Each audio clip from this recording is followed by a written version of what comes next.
दोस्तों, नमो बुद्धाय, जय भीम। आप सब लोग कैसे हैं? आशा करते हैं सभी लोग मस्त होंगे, व्यस्त होंगे। आप लोगों का हमारे YouTube चैनल सर्वेश कुमार 563 पे सभी भाई बहनों का स्वागत है। मैं आप सबके बीच में मन से वैर की गांठें खोलने वाला शांत सुखी रहता है। मन से वैर की गांठें खोलने वाला शांत सुखी रहता है। इस पे दो पंक्तियाँ समझाई गई हैं और हमें वो समझनी चाहिए।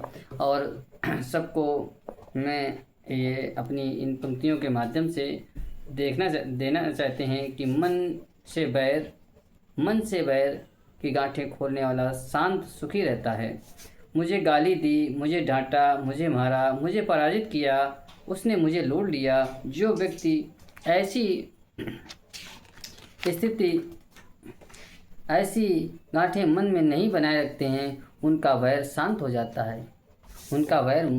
हो जाता है। यदि कोई किसी का विरोधी है, अपमान या हानि करना चाहता है या वैसा करता है, तो यह उसका द्वेष है। वह स्वयं भटका हुआ है। मन में विकार पैदा होने पर ही व्यक्ति दूसरे का अपमान अहित सोचता है। ऐसा व्यक्ति दया, करुणा, क्षमा का पात्र है। यदि व्यक्ति स्वयं के मन को मैला नहीं करे, मन में क्रोध, घृणा, लोभ, मोह जैसे विकार पैदा न करे, तो दूसरा व्यक्ति अहित नहीं कर सकता। जब व्यक्ति का मन निर्मल हो जाता है, तब वह अपने विरोधियों से न वैर बांधता है और न डरता है। मन चित्त की निर्मलता ही व्यक्ति का सुरक्षित किला है। व्यक्ति की मन की निर्मलता और चित्त की निर्मलता व्यक्ति का सुरक्षित किला है। उस पर किसी का वार नहीं लग सकता। उसमें इतना भरोसा और आत्मविश्वास हो जाता है कि उसे किसी से अपमान या अहित का भ्रम नहीं हो सकता। जब कोई अहित नहीं कर सकता तो वैर नहीं होगा, उसका वैर शांत हो जाता है। हालांकि व्यवहारिक जीवन में शत्रु के प्रति अवैर की भावना या विचार एकाएक नहीं पैदा हो सकते, लेकिन यदि किसी विरोधी या शत्रु ने दिल दुखाया है, अपमान किया है, हानि की है, तो उसे पत्थर पर खींची लकीर की तरह पकड़ कर नहीं रखना चाहिए। यह कोशिश करनी चाहिए कि घृणा, क्रोध या वैर के भाव पैदा हों तो वैर भाव भुला देना चाहिए। रेत पर खींची जैसे कोई लकीर जल्दी मिट जाती है। लगातार प्रयास के बाद एक समय ऐसा आएगा जब क्रोध या वैर भाव पानी पर खींची रेखा की तरह उसी तरह समाप्त हो जाएंगे।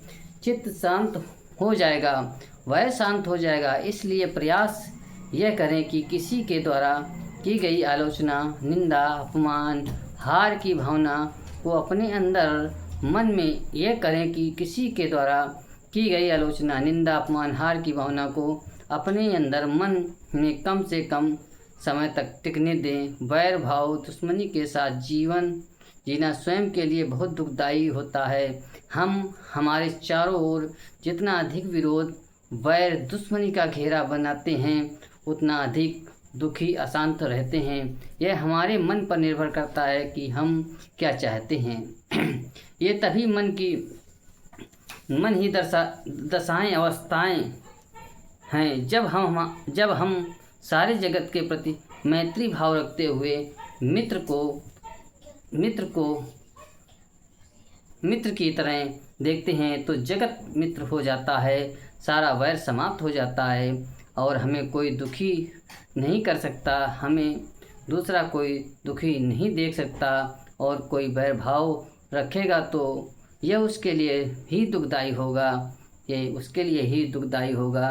दोस्तों, हमें इससे ये सीख मिलती है कि हमें कभी भी किसी के प्रति वैर भाव न रख करके अपने मन को शांत बनाए रखना ही हमारे लिए सुखदायी होता है। साथियों, नमो बुद्धाय, जय भीम, जय संविधान, जय भारत। आप सभी के बीच में मैं सर्वेश कुमार बौद्ध ये दो पंक्तियाँ आप लोगों के बीच में रखी हैं। अगर अच्छी लगें तो लाइक, कमेंट और शेयर ज़रूर करिएगा। नमो बुद्धाय।